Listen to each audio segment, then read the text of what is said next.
Excuse me, sir. Do you have Prince Albert in a can? You do?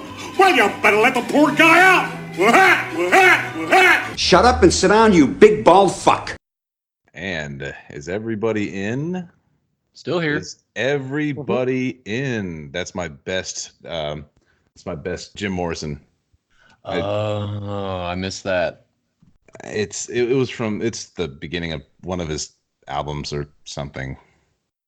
You know, everything back then was all about being deep and not making a whole lot of sense, you know. Was that just how everybody was back then, or was that a Jim Morrison thing? I think it was a Jim Morrison thing, but it kind of rubbed off on everybody. Drugs in the desert kind of deal. Here's a good question to start things off with. Overrated or not, The Doors? Doorstops. Oh yeah. prefer... We also have our new guest, Marco Panza. Hi, Marco. Oh yeah. Hey. How's it going? Marco is an author from Canada. He writes horror novels and horror short stories. Yeah. Although, you know, I wonder, is it actually horror or is it just very bizarre?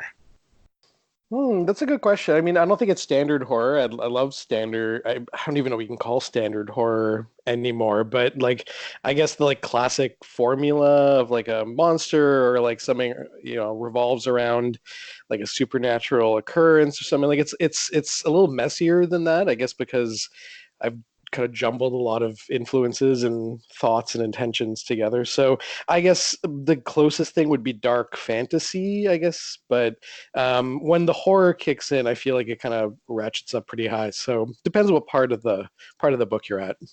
Well, nice. Speaking of that book, it turns out that I'm actually doing the audiobook version of Limbo, written by Shameless plug.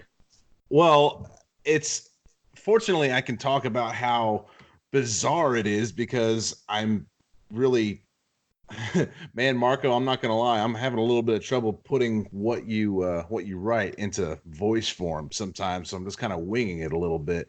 And the funnest part of it has been, though, the enormous numbers, like octillion all the way down.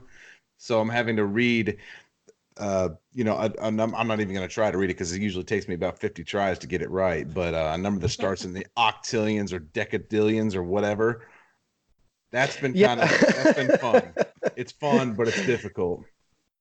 Well, I mean, if you're talking about something ancient, usually you talk, you know, like you just say ancient or super old, you have some kind of reference. But I thought it'd be funny to use or try to use an actual number, forgetting that at some point someone might have to pronounce it. So I was pretty impressed that the word octillion was somewhere in your brain bank. It wasn't. So I had to. It wasn't in my brain bank at all. I had to Google that shit.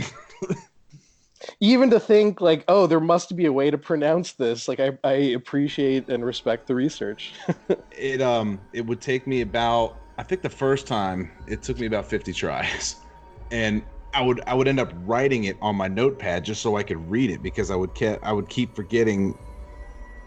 Like I would have to separate the numbers a little bit and put octillion under this word, nonillion under this word, blah blah blah, and have it as a little chart so I wouldn't forget where I was in the middle of when I was saying it. But it's really fun. I could see that being difficult. I totally love doing that kind of thing. And you know, this book that you wrote, it's visceral, man. It's very visual too, and I'm just wondering how in the world do you think of this stuff? It's a good question. Because early on when we were speaking about the book in general, you mentioned House of Leaves, and this is a lot like that. It's so funny because like I read House of Leaves really long time ago. Like I think the like seeds of the story kind of, I don't know, they had their roots probably about 4 years before I even started writing it, which probably would have been around like 2014, maybe 2015. House of Leaves, the thing that I just remember taking away from that was the visual storytelling and just how the words on the page were arranged. Like not the characters, not necessarily the storyline, but just like when you looked at a page, you got like a sense that something was going on. So, like for example, the main character, when he accidentally becomes essentially the Grim Reaper, and the kind of process that goes into that. There's one point where, he kind of has a moment of madness, or like, I just want to die, because he's in excruciating pain and has just experienced a pretty horrifying loss of someone he loves. And you just look at the page and you kind of know what's going on in his head without, getting into even what the substance of the words is. So I don't know, I just kind of always like that idea of, um, I don't just think and write in a straight line. I like to be able to kind of put some zigzags and circles and trapezoids and whatever into it, if that makes any sense. Yeah, it's really cool. Actually, Joseph, I'm going to send you a screenshot of this House of Leaves to give you an idea of have you ever actually just gone into a bookstore and picked this thing up? It does sound familiar. Is this the one where you got the pages are like the words on the pages are arranged in weird ways, just to sort of there is a book where like there's only like a sentence on a page, and it's supposed to sort of give the impression that the character or whatever is like in a sort of a rushed state, or like mentally that's how fast the thoughts are entering their minds. I don't know if it's House of Leaves or Leaves of Grass or something. I don't recall. I might be completely off base. House of Leaves by Mark Danielewski. It's a really big book, and I feel like I've tried to read it, and it started off not making a whole lot of sense. I figure if I'd stuck with it, it probably would have, but I didn't know what was going on. Yeah. Same, and it ends with little sense. I have such a hard time following that book, but yeah, the like, when someone's going down a staircase, the letters might kind of angle like they're going downward. Yeah. So it's Yeah. it's that kind of stuff, but that's probably the most clear version of it. There's also some really weird, more conceptual, I guess, ways that they mess with the words.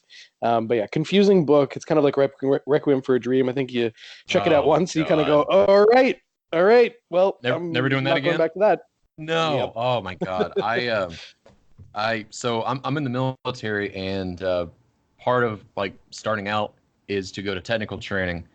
So I'm at tech school, and you're roomed up with one or two other people, and one of my roommates brought Requiem for a Dream in and was like, "Hey, you want to watch this?" And I'm like, "Yeah, sure." I don't think I've ever heard of it. I think my only exposure to Jared Leto was 30 Seconds to Mars.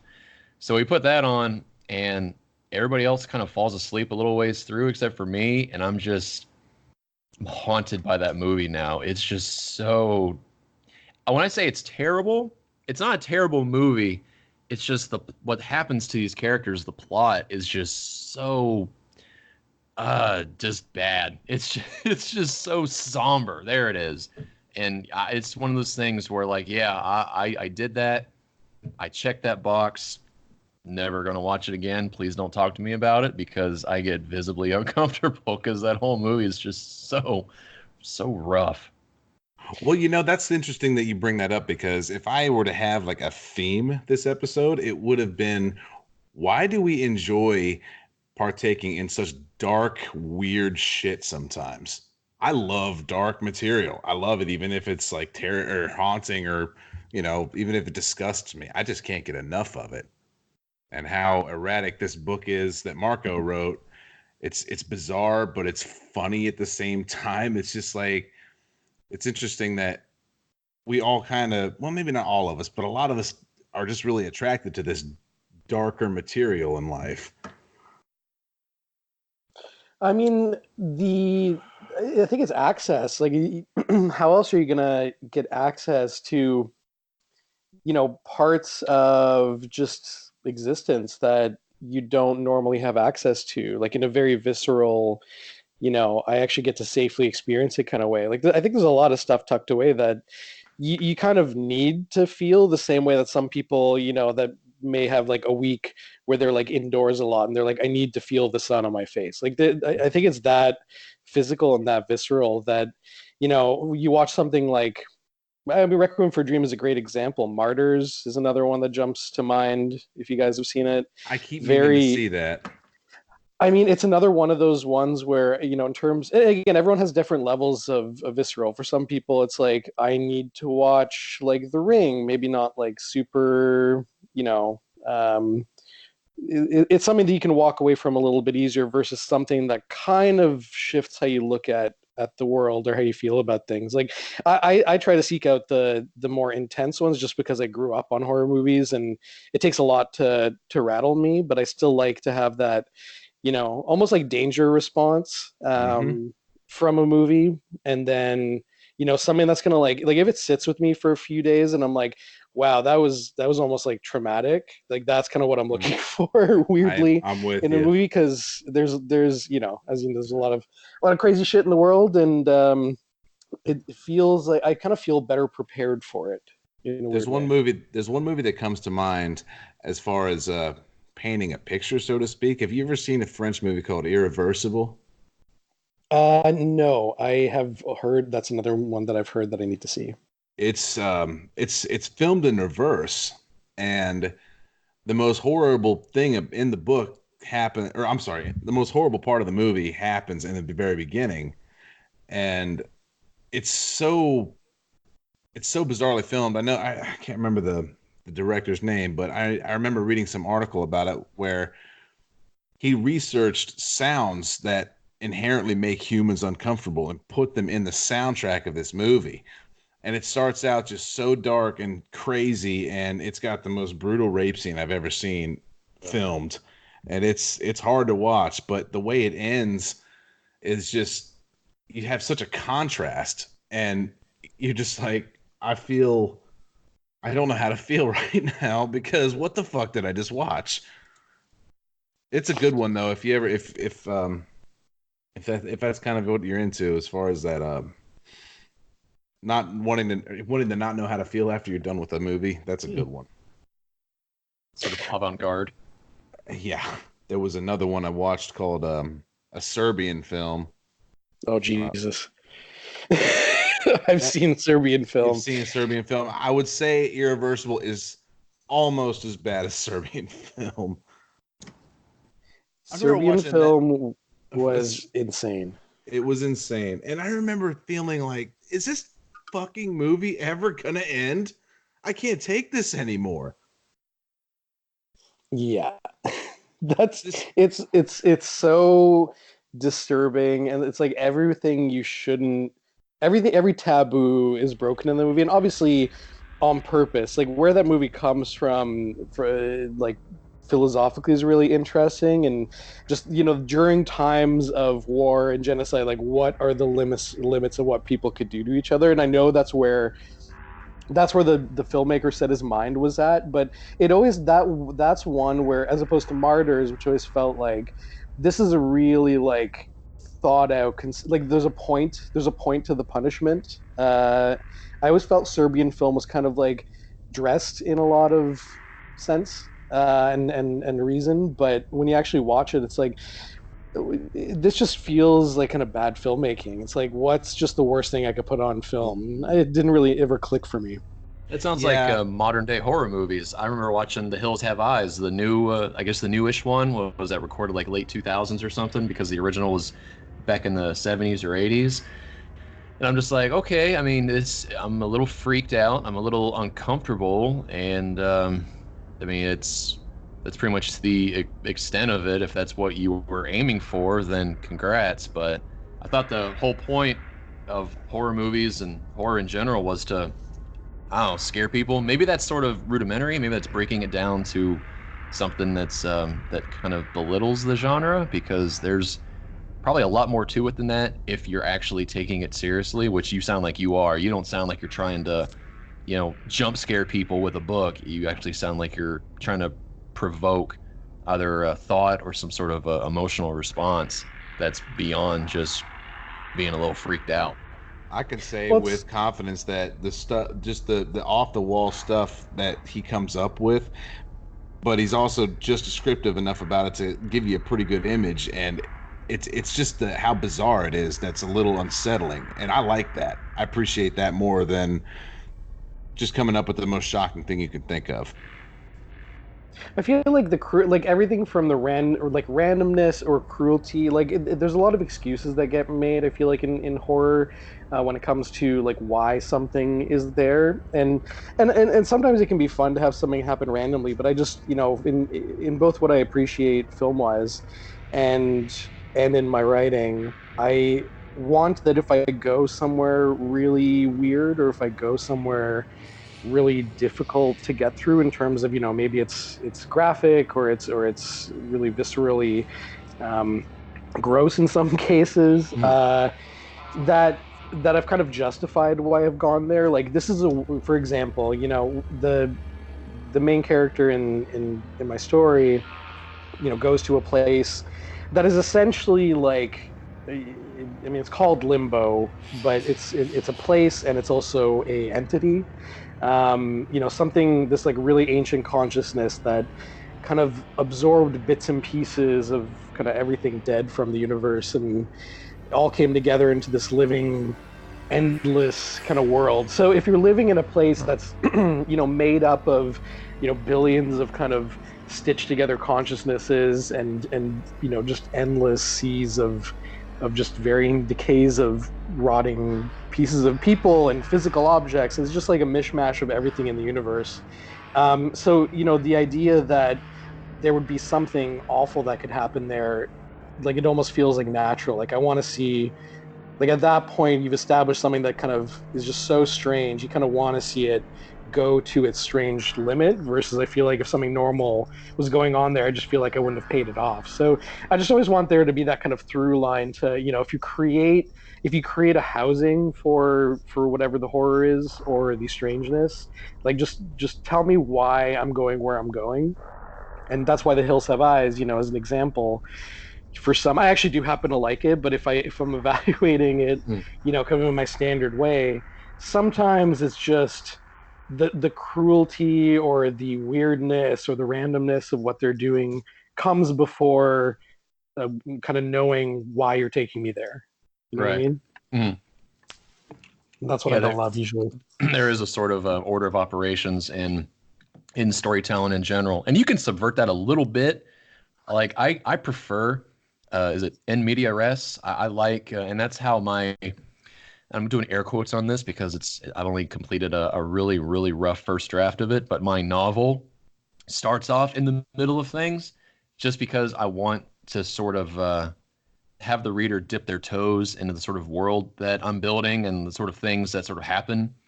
Because if I start off at the beginning, it might come across a little, I don't want to say mundane, but I don't know.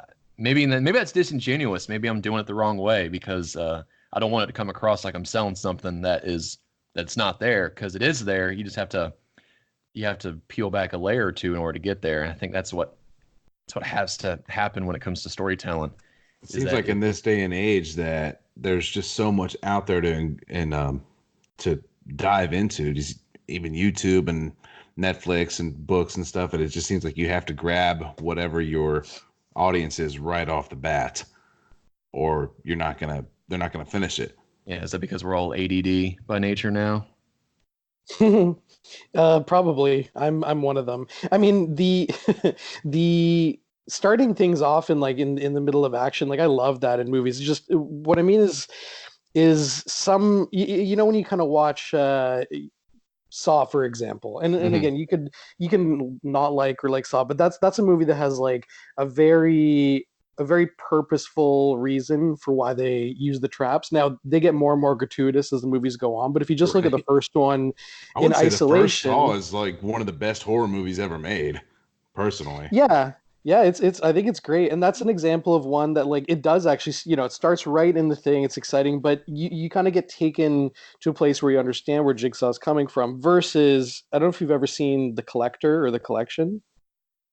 Does that ring a Uh, bell? I have not seen it, but I feel like I've heard of it. It's very like, you kind of watch it and it's a different movie, but it's, you can see that they saw and kind of made their own. And essentially there's a guy collecting people and putting them in kind of his weird house of horrors. But the opening scene of the second movie is opens in like a nightclub essentially, and he somehow turned the whole place into a trap, and these like rotating blades come down like farm equipment and just mow everyone down. I'm like, okay, I mean, like, I don't know, and you never find out why he's doing any of this. You never find like you. It's just a whole movie stitched together of just scenes of traps versus like Jigsaw was just this fully formed, I guess creature that had a past and had a reason for doing it, and they even kind of had a reason why his traps would be so well put together. And that's the kind of thread that I appreciate, is that even if I find out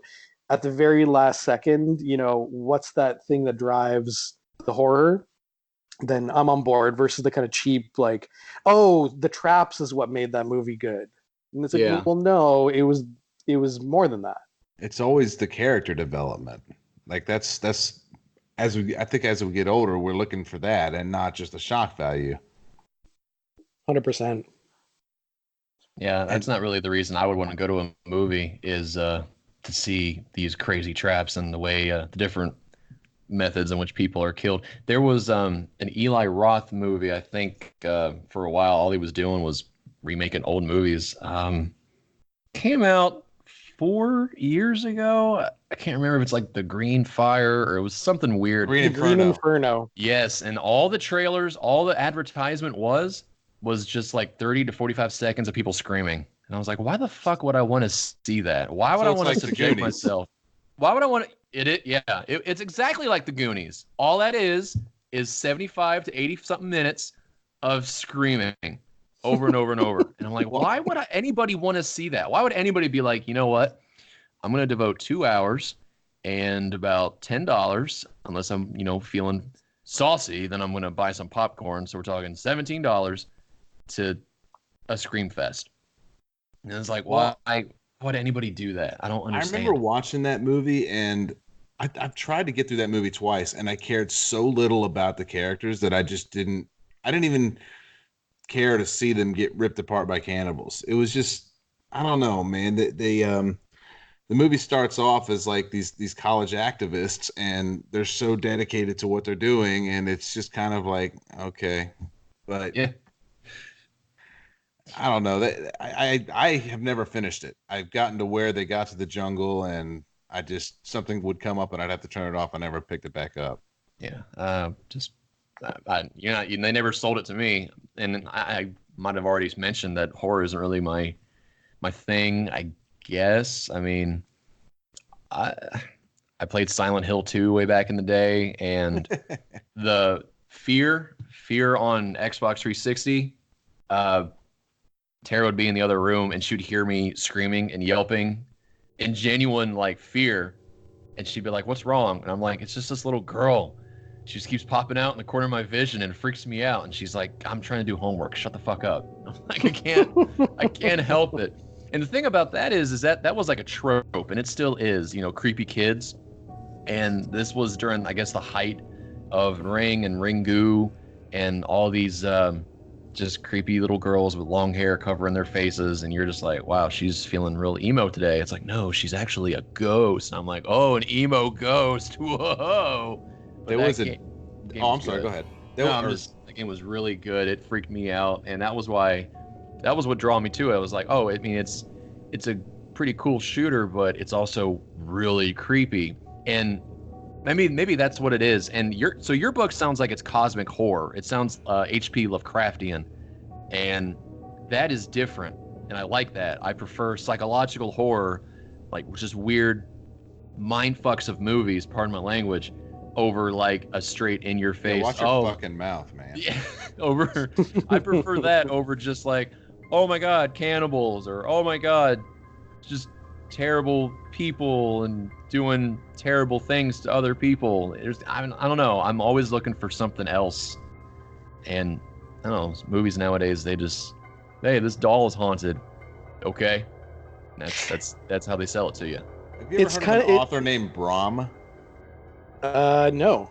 Well, he writes some he writes kind of like you do, just new and interesting takes on what else is out there. But I think the way you do it is a little bit more interesting because Brom takes a more like fantasy approach, and you take a more just bizarre approach, and I appreciate the bizarre more. But I was gonna ask you, is there anything that you've read or watched that actually ever scared you? That was going to be one of my questions too.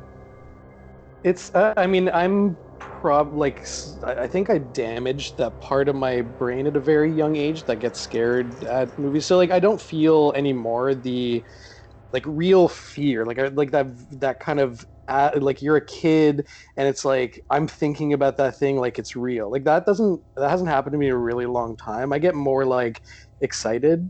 And that's kind of become my surrogate for fear. But I think what did it was the first horror movie I ever watched in my life, which was Candyman, which I've I think never I was seen that. Candyman. I think still holds up as it's the closest thing to just terrifying for me, and that's probably because the Clive Barker is just such a amazing imagination as the source material. But yeah, as a movie, I watched it as a kid. I think I was that was my like trauma moment of like horror movies. I was like, I can't stop thinking about Candyman. I couldn't like stop thinking about trying to say the words in the mirror 5 times. You know, Candyman, Candyman, etc. Yeah, and it just I think then it was about a week later where I think it clicked that it was a movie, and that there were sets and there was a script and there were people. Like I just took it out of my brain as something real, and I think by doing that I permanently flicked that switch, somehow subconsciously before I watch a scary movie, and I just know I can never fully get there. Like this is a real thing, and it allowed me, I don't get scared anymore, which is part of the fun. But it allowed me to, watch pretty much anything and everything from a very young age and really get an appreciation for the genre that I probably wouldn't have otherwise. That's awesome. That I didn't. I've always liked horror, but a couple years ago I read It because the movie was coming out, and I always wanted to read that book. Man, that book is scary as shit. And That book actually is probably books have a more power, I think, now to scare me, because it's not a movie anymore. It's like whatever I can imagine, in that moment, and that my own brain scares me more. well, yeah, and that's what that book kind of does is the when he gets into like the otherworldly dimensions and stuff. And I only read through it once, and I was trying to get through it as fast as I could, even though I was enjoying it. It was the scale of that story is just so vast, and that's almost what was scary about it. It's fact it wasn't just he's not just a clown. It's like he's this otherworldly being made out of energy from another dimension, and they just go into all that, and it just makes you he said his I remember Stephen King saying that his co-writer on that book was cocaine, and it kind of showed. But Yeah, I think he's said. I'm don't quote me on this, but I feel like I've read him saying that he doesn't remember writing most of it because he was so jacked up on the Bolivian marching powder. But yeah, he did a really amazing job with that. I mean, it's no so I don't know if you've gotten to this point yet, but the entity that I referred to, like Limbo itself, hmm and the kind of like the brain or many brains living inside it, let's just like a neural network, I guess you could call it. It's no coincidence that it many times is referred to as it with a capital I. It's got a right, lot of names. It's like I think it's called Minerva by one group of people, like Reapers, and it's called Mr. Rotten by by the main character because that's how it was introduced to him. But yeah, it is kind of the most consistent name because it is that's the kind of one thing that did freak me out. If there is this kind of like existence out there that in some shape or form is kind of like a rudder for life on Earth, and directing how things go and when things go and who dies and who lives. The idea that it's like something that kind of cosmically scary and haunting and vast and ancient, and I don't know, I just think that that's actually one of the more terrifying things to me. And I really wanted to. I'd actually just read it in like for the first time like a year before I started writing Limbo, or 2 years before I started it, and I just that that was one of the many pieces that just kind of fell into place of having this cosmic like vast thing that a lot of kind of relatable and kind of down to earth horror and almost like simple horror could play out within. Like I love that. Yeah, the vastness of it is like it's always so interesting because there's anything that anything that's driven by lore is just it's almost always bound to be a more interesting story. If it's not just something that you'll never really understand, even if you never understand everything, there's always something to be said about leaving something up to the imagination. But if you can actually get into the history of it, especially if it's a huge history, it just always makes for a better story, I think. I like lore. I think that's a good aspect of world building that can draw people in, and it shows the kind of effort you put into it. I think even with Doom Eternal coming out, they're putting things in it that build up the story. And I mean, they did it in Doom 2016, and you're like, wait. Doom didn't necessarily have a story. You're just running around and shooting demons and shit. What Yeah, else that's what is I always thought it was. what else is there to it? But then they actually are they put stuff in the first game, and they're putting more in that sort of just it gives color and life to the universe around. And if you do it well enough, you get that sort of emotional investment by the player, and you don't have to play Final Fantasy, which that's a franchise that prides itself on storytelling and world building. You don't have to go that route. You can make any other game and sort of have this mythos in the background that after you finish it, be like, man, there was just one or two mentions of this. Whatever happened with that? And it kind of, I mean, it for some people they might feel cheated, like they were sort of pulled along by a thread and it never panned out. But I think if you do it well enough, there is a sort of investment, and then there is a payoff in the end where you're just like, man, there's a lot more going on than I thought there was, and I'm really into this world. I'm really into these characters, and I think that's how you get fans.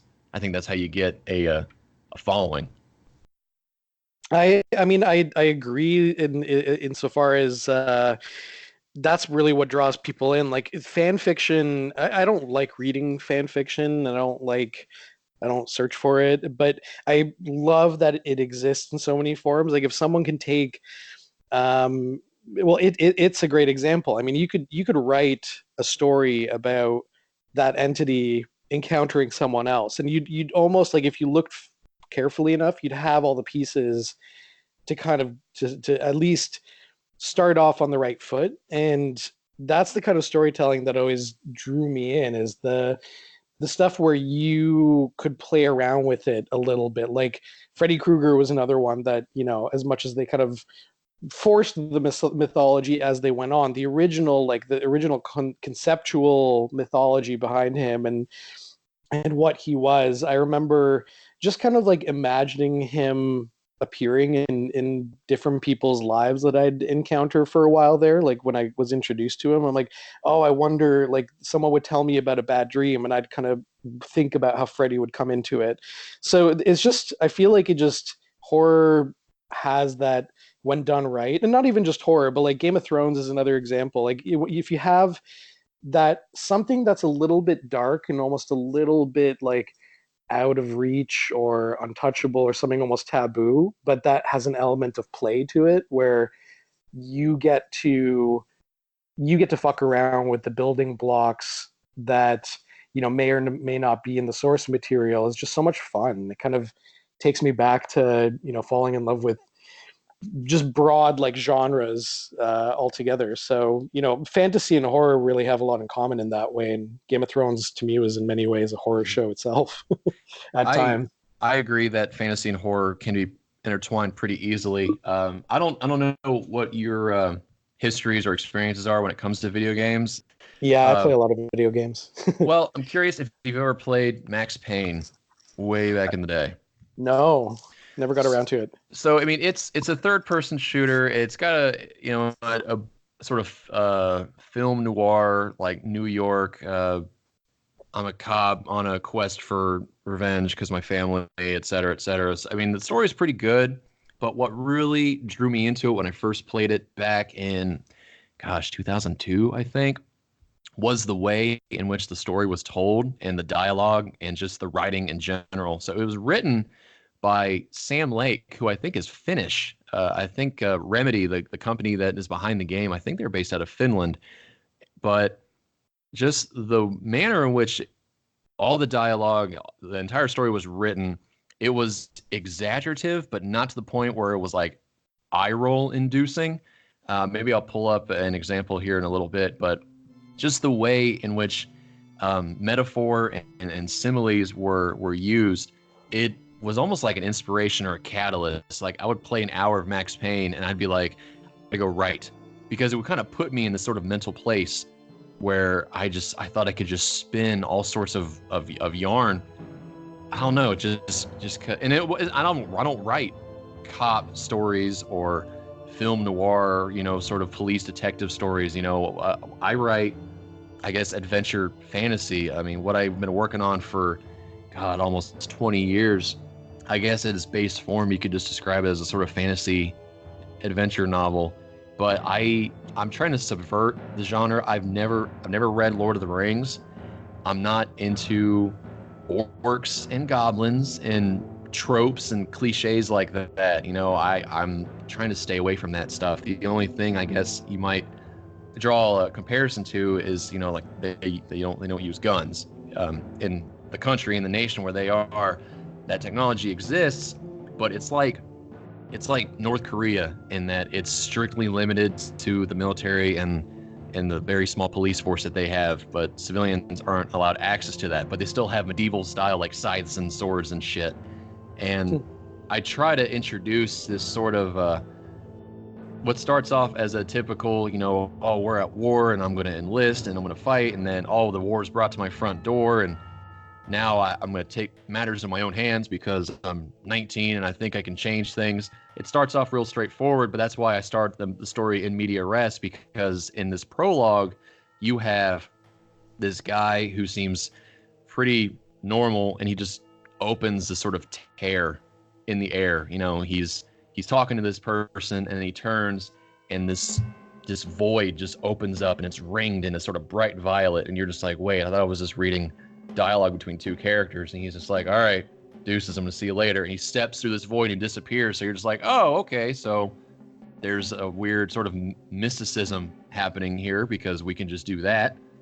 And then in maybe the second or third chapter, the main character's father, who he thinks is lost to war, suddenly appears, but he has no recollection of him, and he's going on a tear, destroying everything, and he's throwing fire around like it's magic. I guess that's the cliche there, is that there is magic, but I don't call it that. I use the Norse or the Viking word Megan, Megin, because it's supposed to translate to ability. So I'm like, yeah, we're going to describe these not as magic, but just as abilities that they kind of have. And then it sort of unfolds into I wouldn't call it cosmic, but there is a sort of element of, oh, there's this thing that's been around for so long, it doesn't remember how long it's been around. I think with it is very aware of what it is. It knows where it comes from, I guess. It knows how long it's been around, and it knows its capabilities. Again, what I'm trying to do is I'm introduced this big bad antagonist, but he doesn't even know how long he's been around. He doesn't know what he's capable of. He doesn't really know what he is.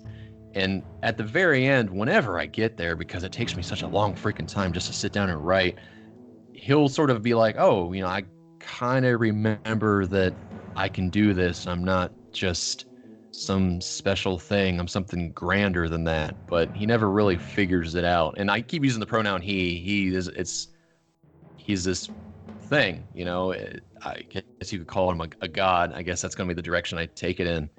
And gods don't really have genders, at least in this sense. But I've always been kind of drawn to the power of the written word, and how even a video game that uses comic book panels instead of cutscenes, how that can just sort of get my mind spinning. Like, oh my God, this game is so good, I'm gonna go right. I don't know if anybody else has ever had that level of inspiration before. Well, you always get really immersed in whatever you're doing. This is I mean, true. as long as you actually make yourself get into it, you, you're the kind of person that gets as immersed as the creators want that person to. Yeah, and there's got to be that initial draw. Halo did it to me way back in the day when the Xbox first came out. Me and Josh, my brother, were playing Halo, and when the Flood first show up, we're just like, "Whoa, what the hell is going on here?" We didn't even know that was the name of it, and it even pops up on screen. Like you have the mission, the main chapter, and there's like sub chapters, and it gives you the name of that sub chapter in the bottom, like it's a subtitle. So we didn't even pick up that that was the actual name of these weird aliens that we hadn't seen before that moment. We just thought it was a metaphor because they literally come pouring out of the walls and there's flood in the room. And by the end of the game, we're just like, holy shit, first off, what is this ring? What is Halo? What is the deal with this war with the Covenant? And then those weird alien guys. What? That's a whole nother thing. It takes over the cadavers of other creatures and reanimates them, and they're way more lethal and durable. So by the end of it, I was like, holy shit, that was a great game, but the story was so good and it leaves so much to interpret and it makes you want more. And I think that's the mark of a good storyteller. If at the end of the day you're satisfied, but you want more, I think you nailed it. I think you nail it right there. And I admittedly haven't read your stuff, but just from what I've heard, I got to get into it because it just sounds like it aligns with the kind of stuff that I'm kind of into. But I mean, if you're writing like cosmic horror and there's this weird sort of collection, the way you described Limbo really got my attention. That just sounds awesome. And I always have kind of wondered, like, geez, people have been around for thousands of years, but these cemeteries sure don't seem to be getting that much bigger. Where is everybody? Just stay tuned, man. I'll have an audiobook waiting for you. I know, right? It's Yeah, I mean, I'm putting a lot. I'm not getting through this one as quickly as I normally do because it's different, and I got to figure out little ways to keep up with what Marco writes. Pretty much. yeah, it's definitely a little bit of a challenge, I can imagine.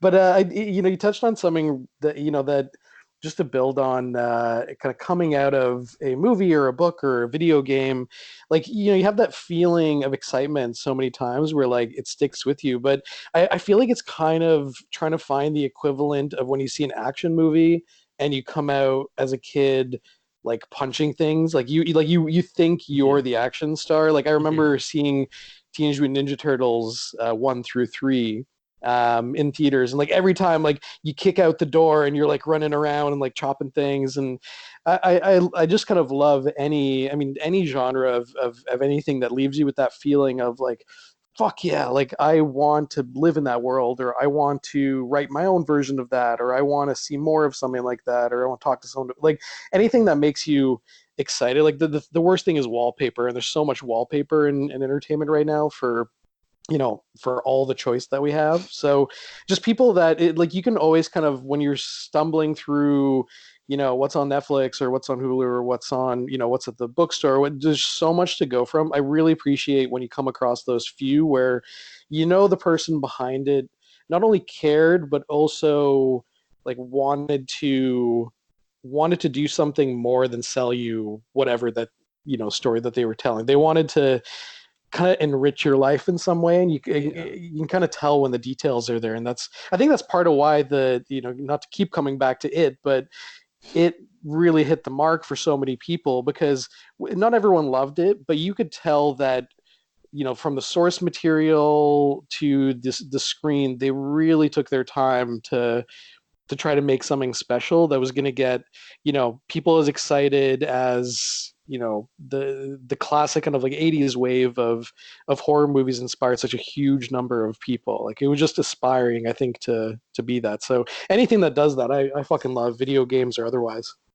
Yeah, I would say as far as the It movie or the newer one, there was a lot of stuff in that movie that wasn't in the book, but it felt like it could have been in the book.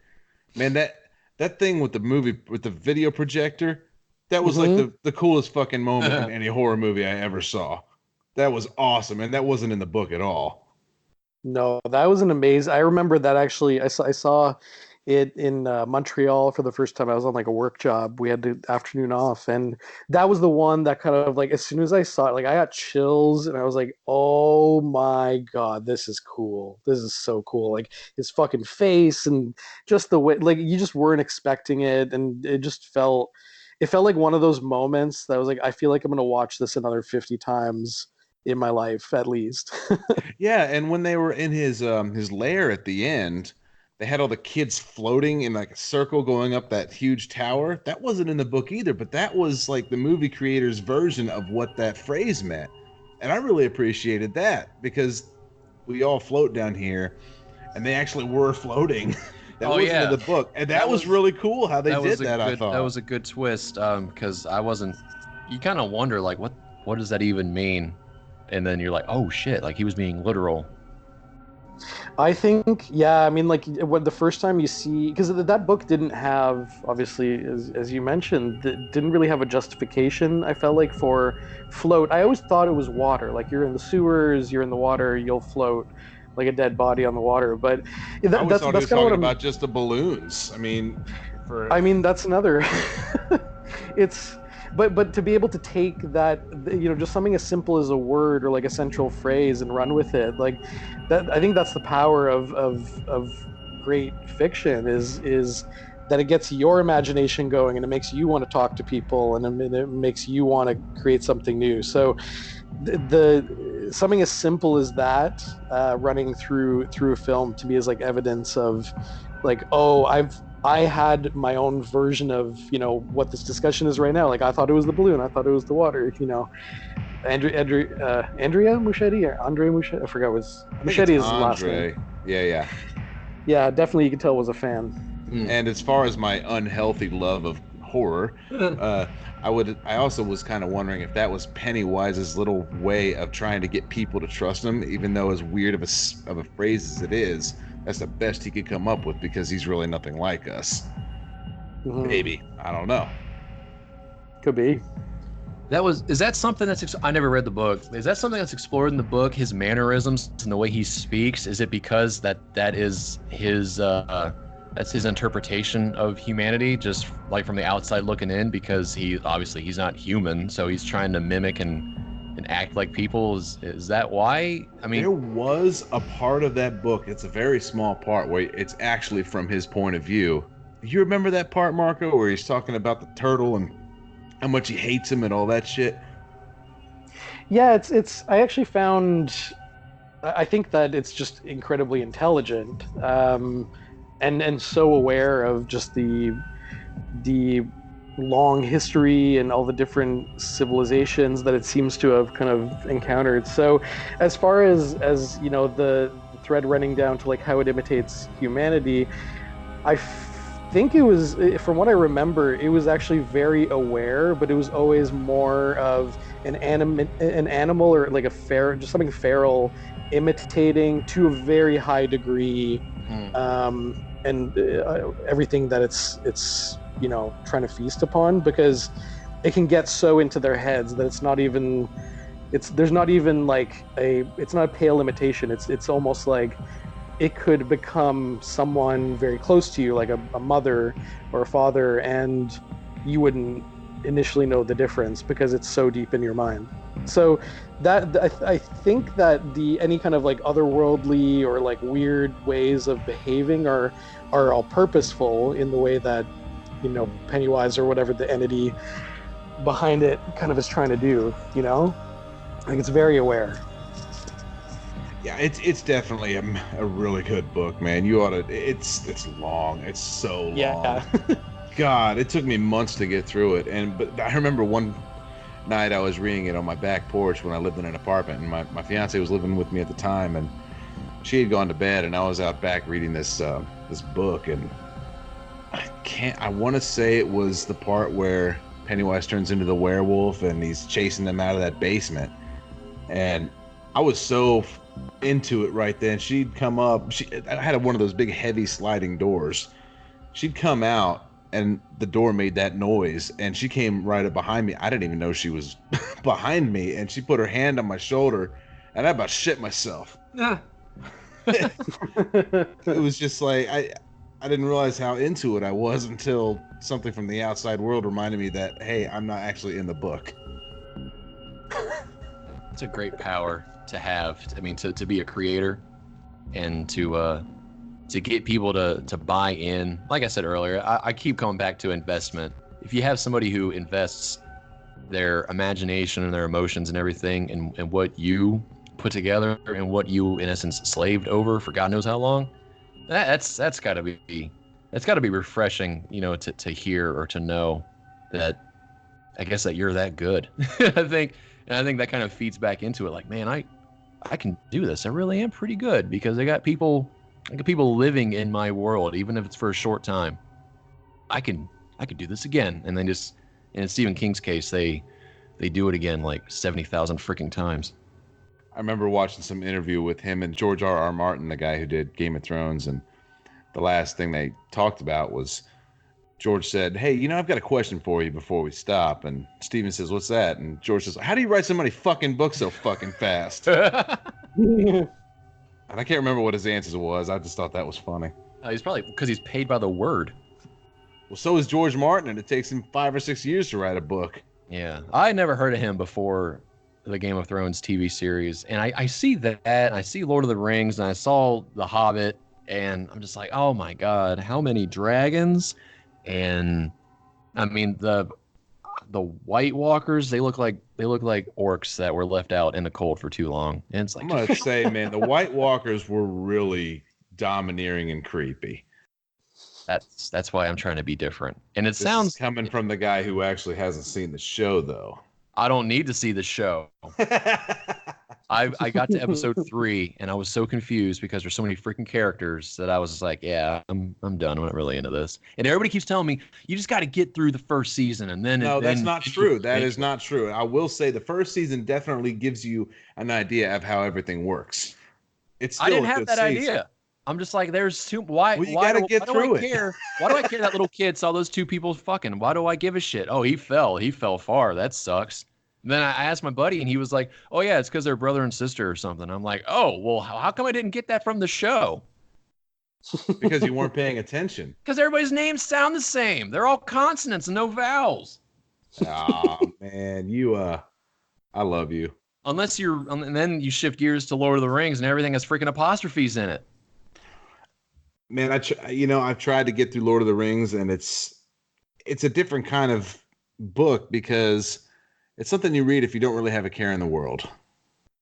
It's really long-winded, and I feel like Tolkien was just like, it's all good. He didn't really have a plan. It almost seems like he just kind of, I'll just write about them going somewhere, and then I'll see what I feel like writing next about them. That's the hardest part for me is because it's an adventure story. They got to go from A to B and B to C, and I always look at other people and like, how do they do that? How do they write the parts in between the set pieces?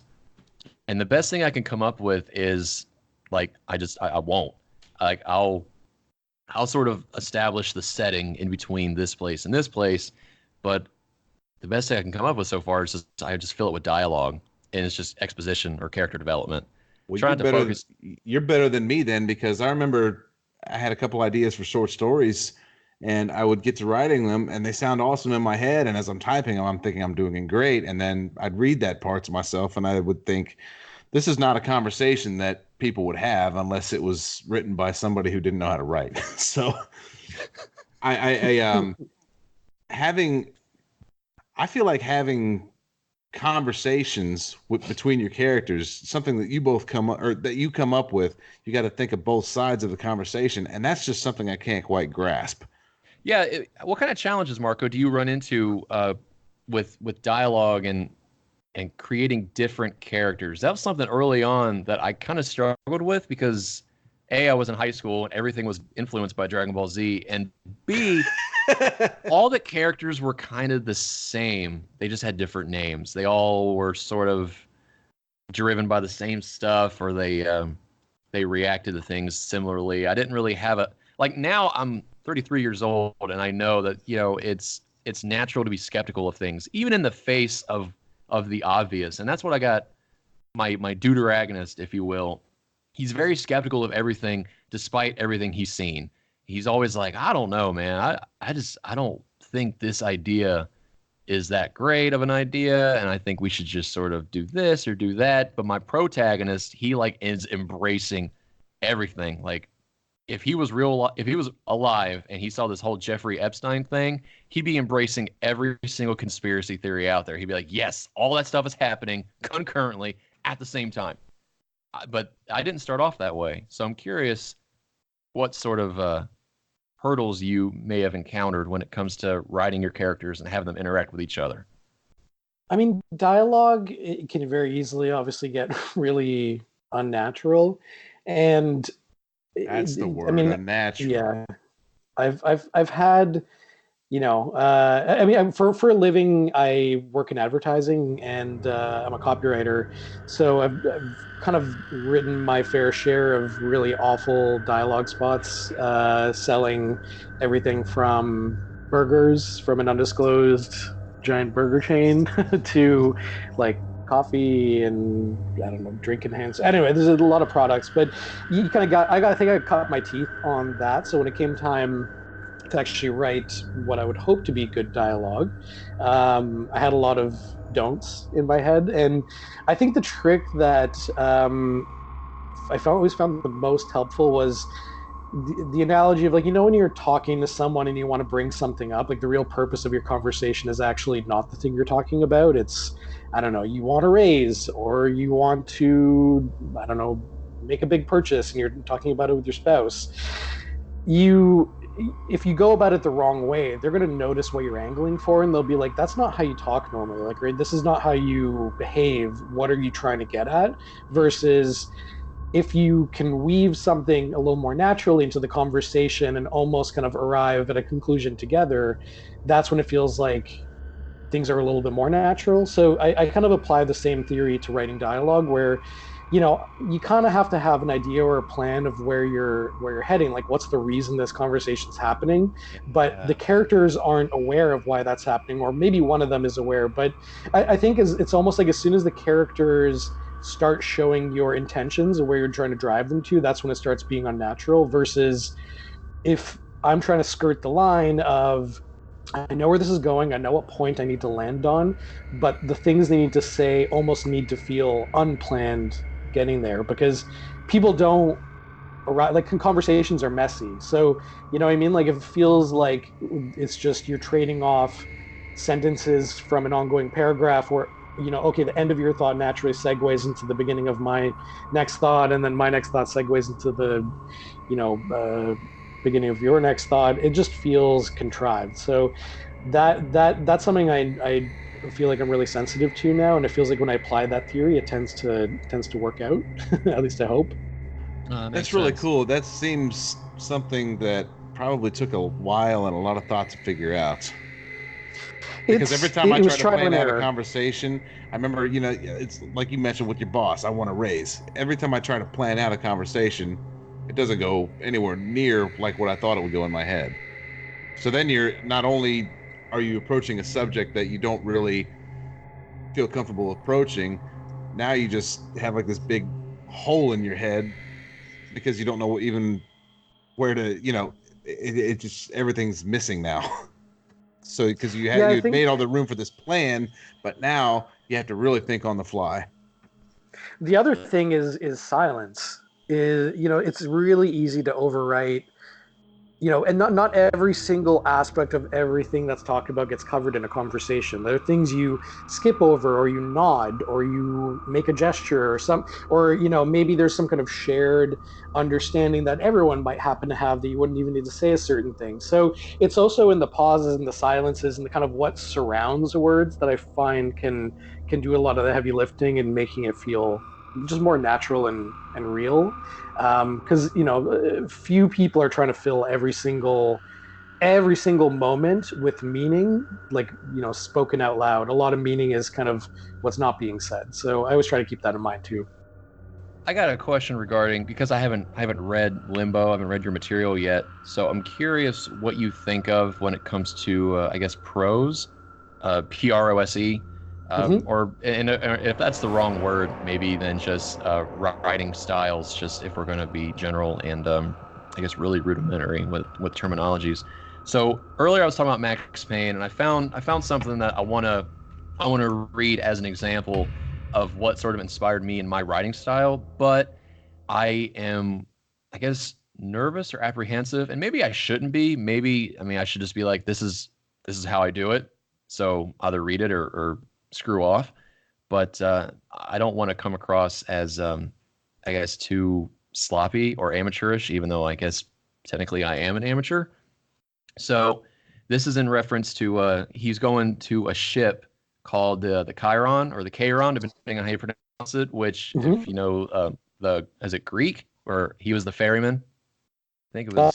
Is it, Charon, I think. Yeah, the ferryman for the underworld. You pay him like a coin or some shit, and he would take yeah, you across the river Styx, right? yeah, and that's Yeah, why they yeah, put coins on the eyes of the dead because that would be what they would take with them to pay the ferryman. You mentioned yes. Minerva earlier, so I figured you dabbled a little bit in mythology, so I figured you'd get that reference. Hmm. So it goes, quote, the Brooklyn riverfront was a maze of rusty containers, sharp-boned cranes looking up from the snowstorm. On a night like this, you couldn't help but think of the dark army of dead men sleeping with the fishes, cement shoes, and line. No minotaur lurked in this labyrinth, but somewhere out there, on the clanking deck of his cargo freighter, the skipper of the Chiron was waiting, like the ferryman of the River Styx. End quote.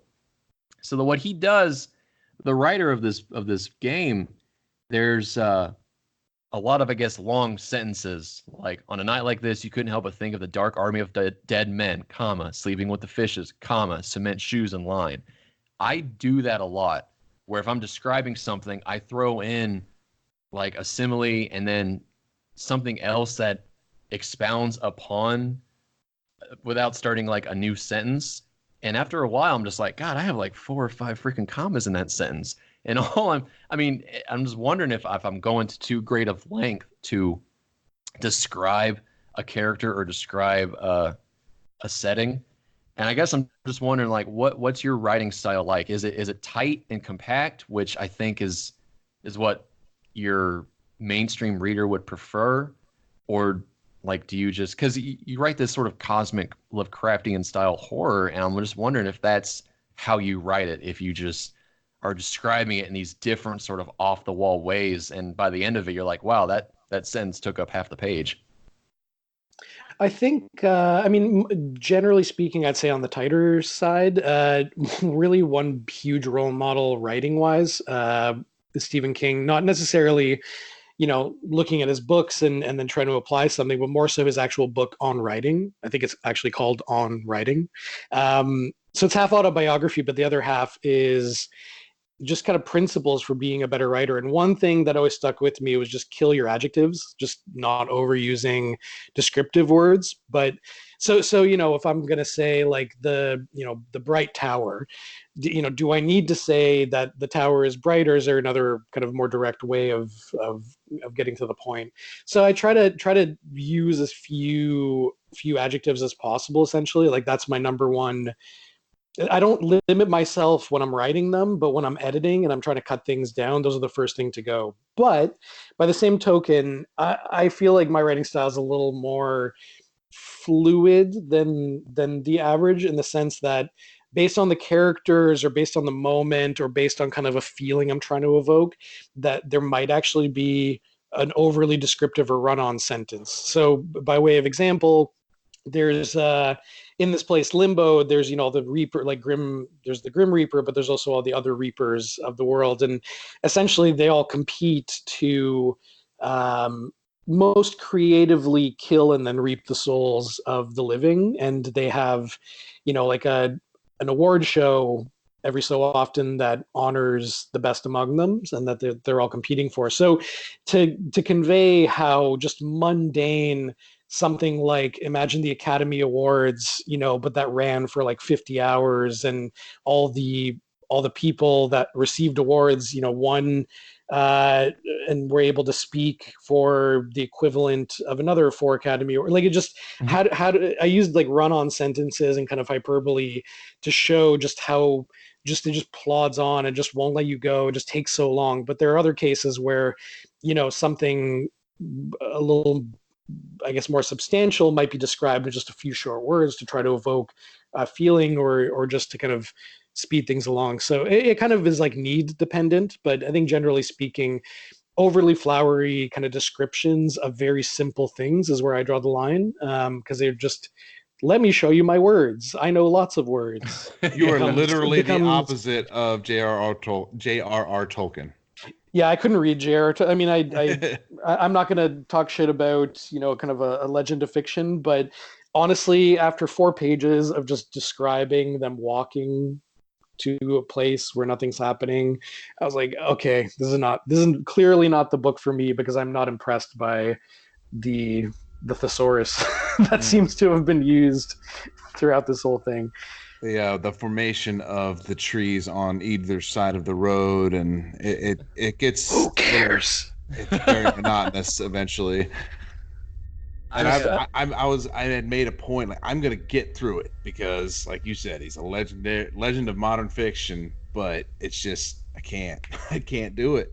I wonder if I'm a bad writer because I don't read all these famous other writers. I'm not going to sit down in a coffee shop and be like, yes, Walden and Thoreau. I did go when I was in London I think for Thoreau did write Walden.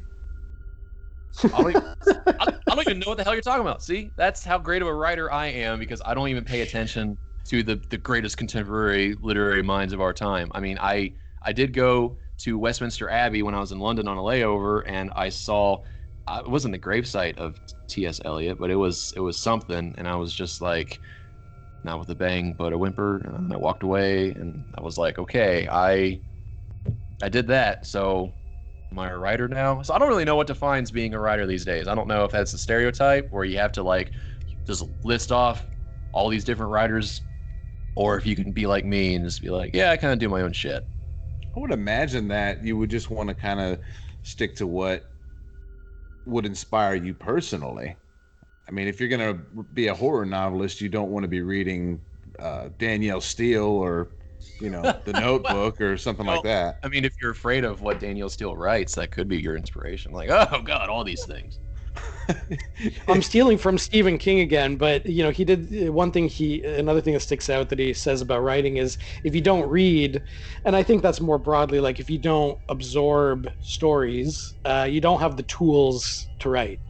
And I think that's really true, is that kind of feeding your own brain and your own sensibilities, and watching and taking in things that really excite you, and then kind of trying to make something almost for yourself and people like you, is kind of the most pure way of going at it. Because I feel like as soon as you have an agenda, be it commercial or a particular audience, or you're trying to prove something, like, oh, this book is going to prove that I'm smarter than anyone in my life, like something like that, it's something that you kind of sniff out right away, versus maybe anything from something not perfectly written to perfectly written.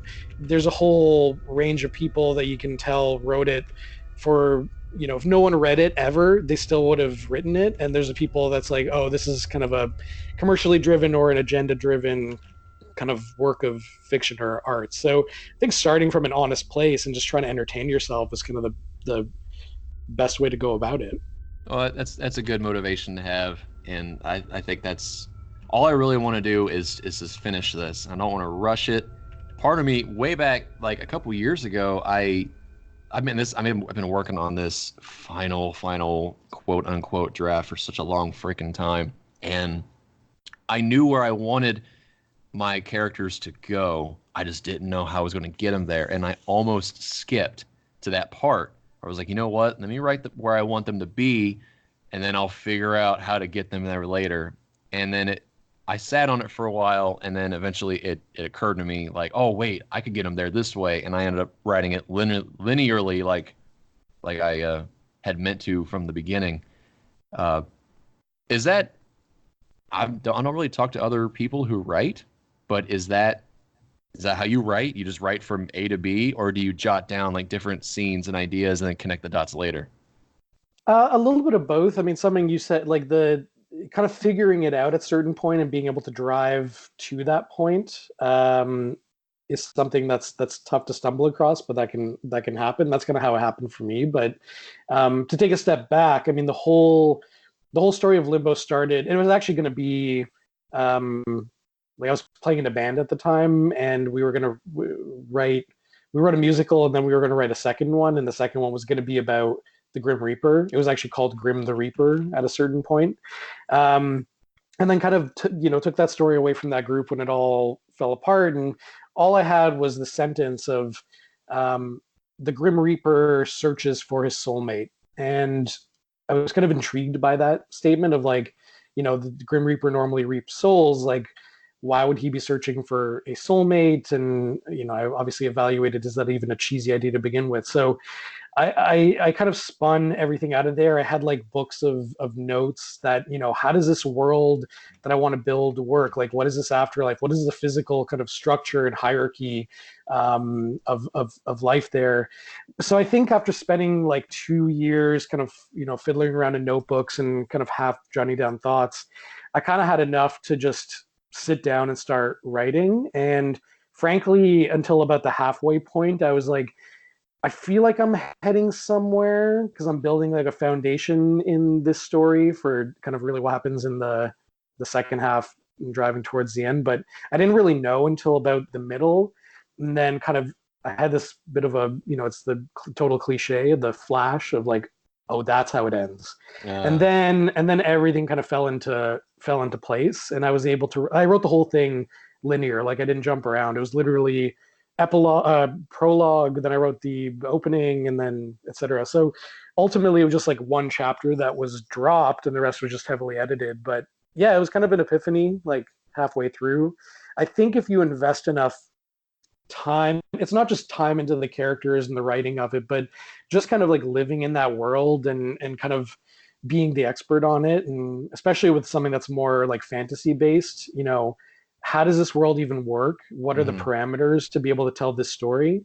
I think that initial time investment and kind of uncertainty really pays off when you actually put pen to paper, because you're not trying to make that part up and write the story. You've already kind of figured out, the foundation. It's kind of like trying to like paint a painting without having a canvas. Like you're kind of waving around in the air, like you might get something on the floor that looks nice, but it's not, you really haven't gone through things in the proper order.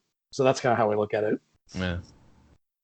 It's such a struggle though. And I think about my world, my story every freaking day, whether it's a scene that I've already written or a scene that I haven't gotten to yet, which I think more often than not, it's something I haven't gotten to yet. And that's what haunts me, is that, God, I really need to do this, because it's almost like, and I think I've even referred to this in a Facebook post I wrote years ago, like my two characters had been stuck in the same burning town for like 3 years. I got to get them out of there. I got to move them forward in their, because otherwise they are trapped in limbo. They are stuck in this sort of purgatory, and it's almost like they are actually like corporeal bodies, and they're just like, yo, come on, you gotta do something. And I'm like, yeah, I know, but I just can't seem to get to it. So it's just, I feel guilty. And the thing of it is, I don't answer to anybody else but me. So every day I think about a scene or a dialogue tree, and I'm like, yeah, that's how that should go. That's the direction this should go. And I still every now and then get an idea that kind of doesn't change the overarching story, but I'm just like, holy shit, that might be a fun little wrinkle to introduce. I think it was a couple years ago I started exploring the notion of like parallel universes. I was like, well, maybe this happens. And have you ever seen the TV show Fringe? I loved Fringe and I love parallel universes. Nice. So yeah, they spell it out, and like by episode 4, like, oh, so the dad went to a parallel universe and grabbed his son from that universe and brought him over. I mean, that's what happened, right? That was totally the impression I got. Mm-hmm. So they just took so long to freaking get there, and by the end of the first season, I was like, nobody has said it. I'm so pissed off that nobody by the end of the first season had said it. So I was just like, oh my God, I'm done with this show. And it was, I loved X-Files, and I dug parts of Fringe, but I was like, oh my God, these seasons are like 26 episodes long. I mean, there's only so many monsters of the week I can tolerate. And then I'm just like, oh my God. But that was Oh kind of, man, I just can't get enough of anything scary because I have an unhealthy obsession with horror. Oh yeah, that's what I said. Are you not gonna? I think we share that. Well, we our first episode of this podcast, he read about this really messed up murderer, and I was like, oh my god, dude! And he was just like, yeah, The toy box killer. this is what I read before bed. I'm like, what the fuck? Well, it turns out he had a really long transcript of it was basically a tape that he would play for every one of his victims. They'd wake up on a big or like on a gurney or whatever tied down in the middle of this torture chamber, and he would play this tape, and I want to say it was maybe between 45 minutes and an hour of him just saying what he's going to do to them, and I don't give a fuck what you say, blah blah blah. Get over with. I don't care anymore. At least with Jig. Hey, my whole plan was to read the whole. It was like, it's like trailer trash Jigsaw, pretty much. Yeah. Well, the thing about that was, he was like, "Hey, you're kind of a bad person, so you need to do this if you want to stay alive later." And that was it. I was like, "Oh, thank good, awesome." Yeah, not this guy. I think though, and this just came to me. I think so. The thing with Jigsaw was, hey, I'm going to play a really short message because you probably have a bunch of questions. I don't feel like answering them right now. Plus, you only have like a minute and a half to do this task, or you're dead. So urgency is the key here. With this murderer and his long-winded freaking diatribes and monologues, I think that actually lends to the fact that, oh my God, this guy's going to go on for days, and he does, doesn't he? Yeah, he does. He'd keep him 2 or 3 weeks sometimes. That would have made for a much less interesting movie. Like, can you imagine, like, the new Saw movie, 4 hours long, and it's like they pop in the tape, and he's just like, well, I'd like to play a game, but first I'd like to tell you about my history. Like, it would have been a shit movie, really. I mean, it also could have been like, okay, well, you got the next 3 days to figure this out. You know, there's a fridge with water and bread. You know, you get nothing fancy, but we'll help you through this. But you got 3 days. So, I mean, the urgency of it's kind of ridiculous in those movies, but I guess it's what makes it watchable. You know, Yeah. Billy the Puppet was delivering a 45-minute monologue. I feel like every Halloween wouldn't have been Saw for 8 years. Yeah. The thing, and that's when you talk about the medium though it's being used. So yeah, it would make a piss poor movie, but I think it would make a good book. And it sucks that this guy was actually real, because I think as a fictional character, I think he would be extremely compelling. Just because you can read a book for a while. He was, yeah, I could see why you'd say that, but this guy was just like your creepy, creepy uncle you'd imagine. It's this guy. Yeah.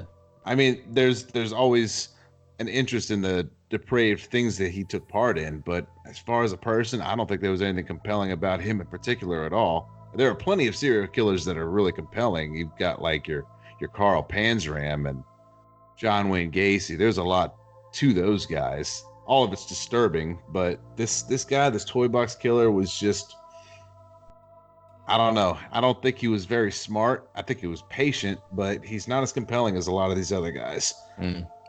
Well, it's probably going to be pieces that are just assembled later into another, you know, killer at some point or another. Just the same way, you know, like Ed Gein became, what did he become? Norman Bates, Leatherface, and Buffalo Bill. You know what I mean? Like all three of them had pieces of Ed Gein in there, but it wasn't like Ed Gein himself was a quiet kind of, I mean, you know, fucking monster. But yeah, like on the surface was kind of a box of labias. Ugh. Yeah, just like a mundane, like on the surface, a mundane, unremarkable character, you know, so versus like, you know, he wasn't like Norman Bates. He wasn't a compelling individual. So this the toy box dude, I haven't dug deep into it, but I've heard tell of his escapades. They're pretty fun. I'll tell you what, you know what I'm going to do now? At some point, I'm going to record this entire transcript, and it'll just be me. So I'll just be like, hey, I have something to read for you, and then I'll just say, okay, thanks at the end. Oh God, sounds great. Yeah, no, it doesn't. Don't appease to him.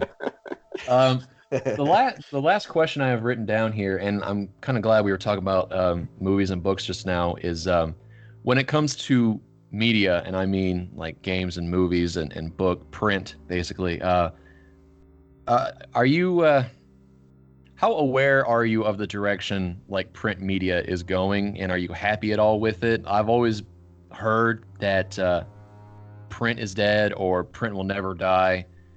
And I, for a while, was like, yeah, writing a book, that's like the one thing you can't take advantage of. Like you can download movies, you can download music. Well, this is before Amazon and their freaking electronic bookstore came out. And I was like, oh shit, people can actually pirate books. Oh God, like Mhm. wow, that totally blew my mind. And then Kindles got all popular and e-readers, and now all that kind of went the way of the dedicated MP3 player. Now, if you're going to read something, you're more likely going to read it on the same device that you use to listen to music and talk to people. So I'm curious, when it comes to the written word, are you okay with the prominence, I guess, of electronics, or do you kind of miss the tactile analog paper book? I don't think I miss. I mean, it's interesting because obviously you get wildly different answers depending on whether you ask a purist or you ask someone who does really doesn't give a shit.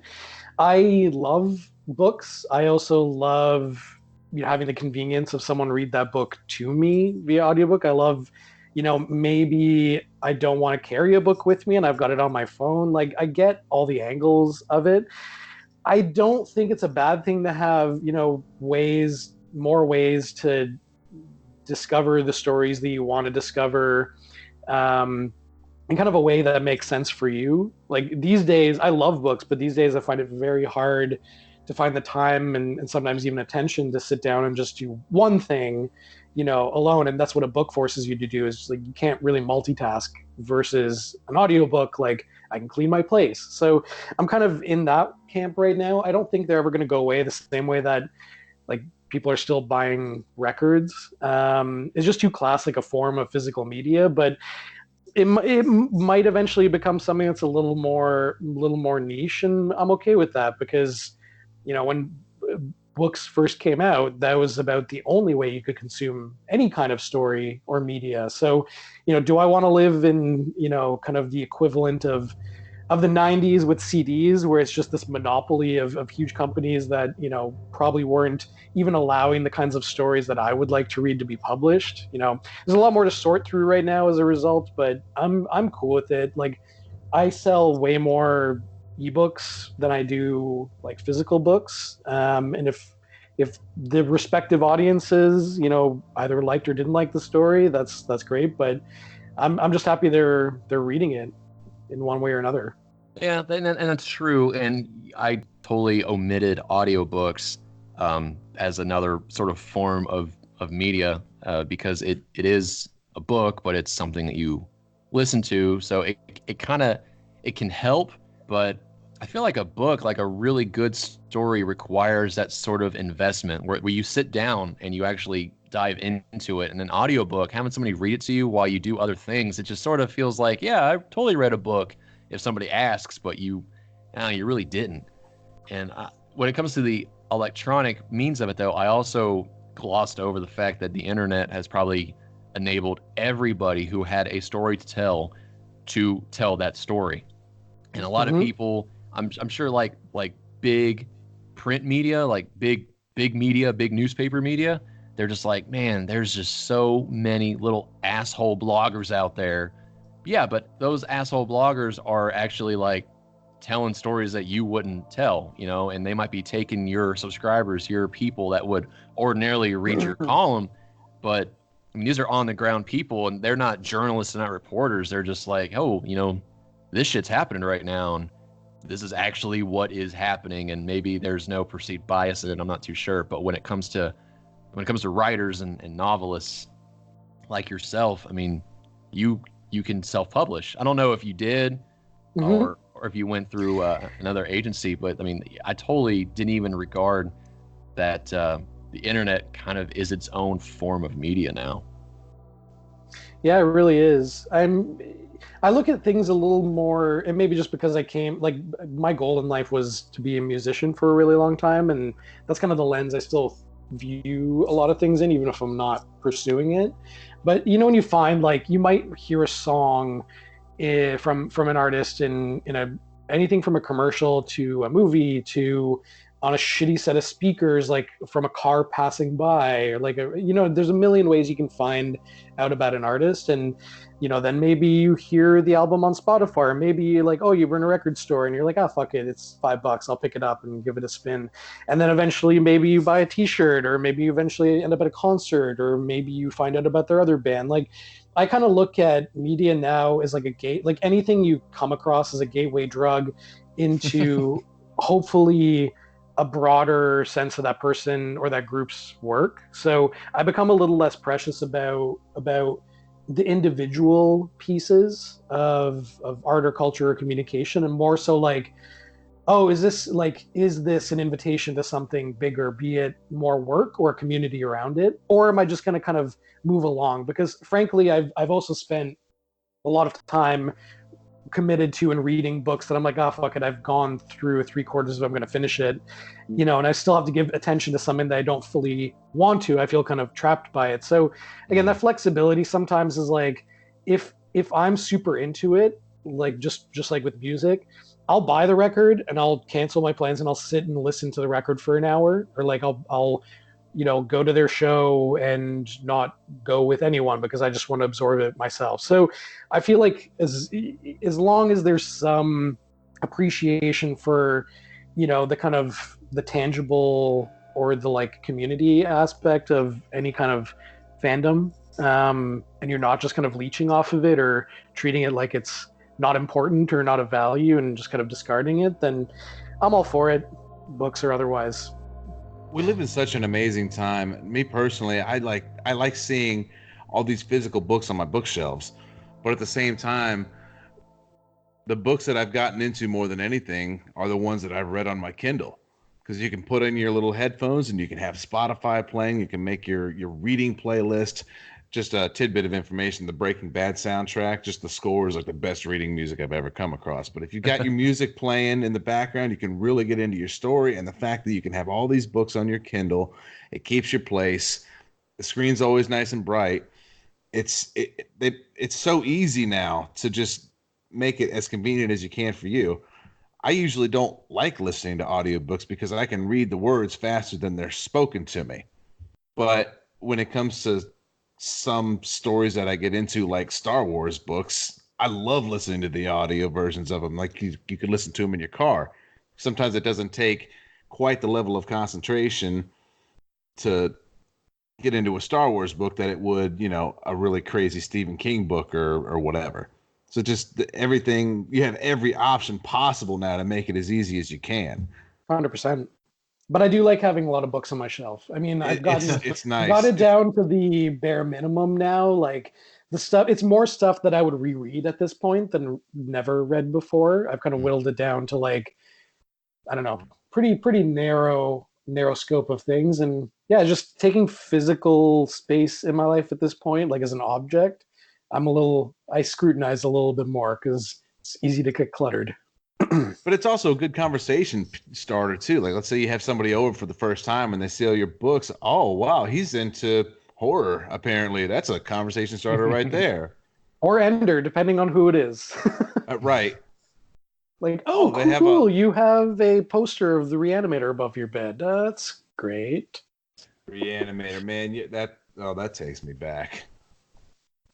You know, Speaking of old horror, I have to call out the fact that I think Americans are kind of numb to what good horror is, because you've got Michael Myers and Jason Voorhees. Everybody worships these characters. But seriously, what the fuck is the difference between them?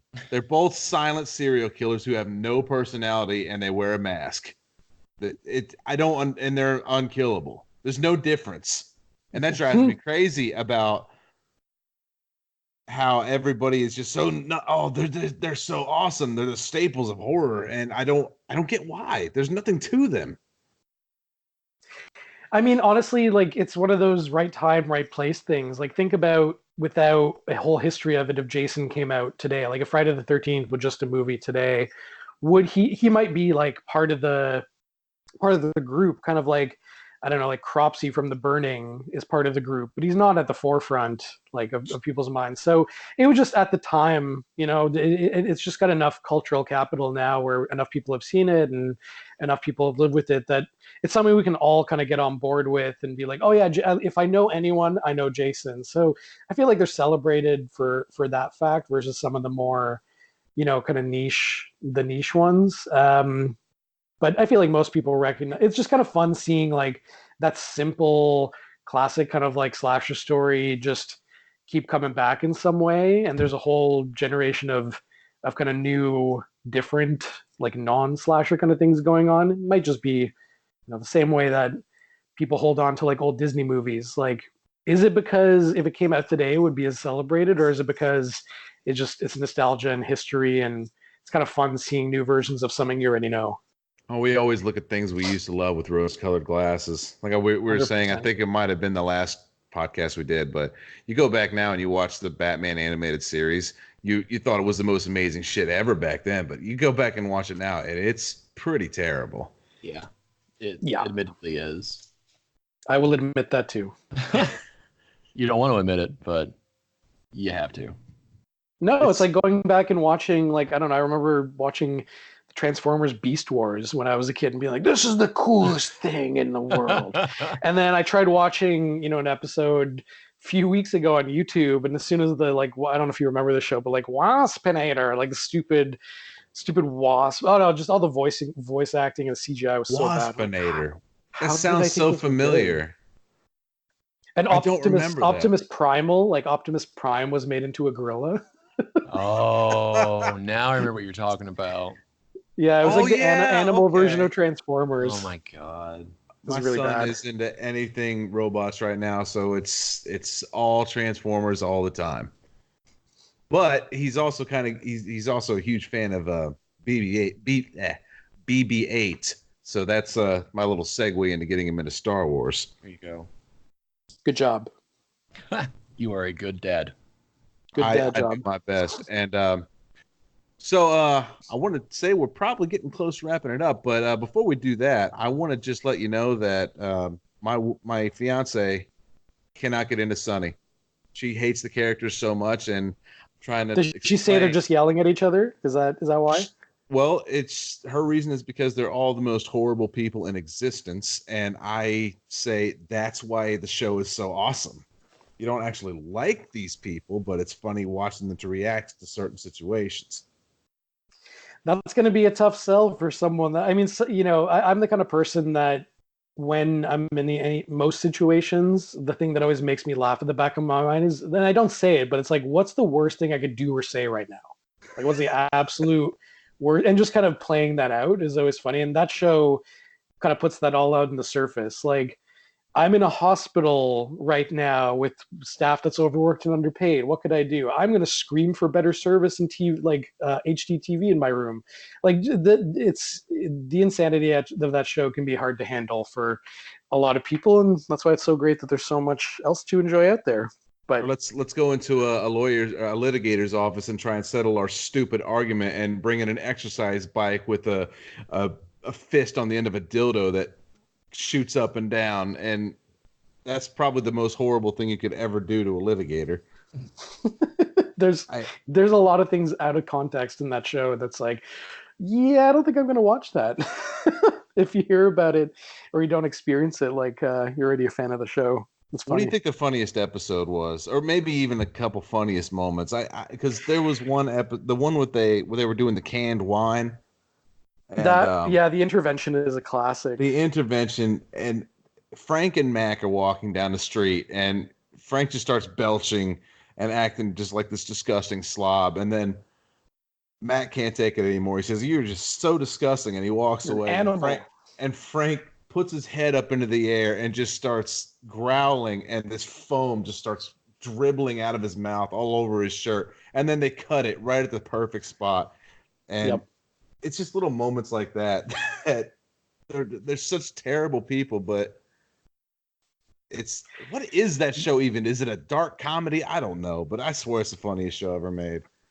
I think it's just a sitcom about the worst people, some of the worst people on Earth that only keep getting worse and in some seasons uglier. Yeah, definitely. It's the Frank's Little Beauties episode is Oh the my one that I think gosh. makes me laugh the hardest, probably because it's the most inappropriate. It's so inappropriate. Yeah, like Frank coming out in full, like getting his nose broken and then coming out to lead a talent show that was taken over from a child molester and and all that. Like having him come out in the corpse makeup. Like I remember seeing that for the first time, and literally, I think it's the only time I've literally fallen out of my chair. I fell backwards because as soon as he popped out, it was like I've never seen anything like that in my life. And So this is just the anytime. most this is like the least trustworthy person that should be around kids ever. Yeah, he's got his entire face covered in blood, and he's walking around being like, "Do I look suspicious?" And it's like, "You look fucking grotesque." Yes, you look suspicious. And then they finish it off with this little boy doing this really strange techno dance to Yankee Doodle Dandy, and he's wearing this Oh skin tight yeah, sailor's outfit or whatever, and yeah. everybody just like, what? Like, what are you doing to my son? Go sit down, sir. Oh boy, it's amazing, and apparently it's just going to get weirder, is what they've been saying, and it's gotten pretty weird so far. I am looking forward to it. More Sunny is good, Sunny. Mr. Mitchell, you have no real opinion about this. I think we watched the first season on Hulu, and my wife and I cracked up at just about every episode. Oh, okay. It First gets season is the worst season. Yeah, well, that's how most of it starts out. I think we might have got further along. She said so. We got started on because she saw an episode like from season 8 or something just on TV one day. I can't remember which one she said it was, but she was like, it was the most outrageous shit I've ever seen. So now we got to watch it. And so we were on a bit of a spree. We might have got a little bit further than that, but it was before my son was born, and ever since that happened, my life's been a freaking whirlwind. they But do this. They've been doing this thing with some of the characters where, as the seasons go on, they're showing more and more traits that are leading up to something. Like one of them is obviously a serial killer, and they throw in these tiny little clues every now and then that are part of this greater puzzle. And it's just so wrong. And the Christmas episode, man. If anybody hasn't seen that show, that's the one I always tell them to watch. Watch the Christmas episode. Yep, I would agree with that. That's probably like almost peak insanity. I think I just remember where they got addicted to drugs, and they were just like, "Oh, she's addicted to heroin." Crack and welfare. Yeah. Oh my god. Yeah. Gonna get her welfare money, then we're gonna buy some crack.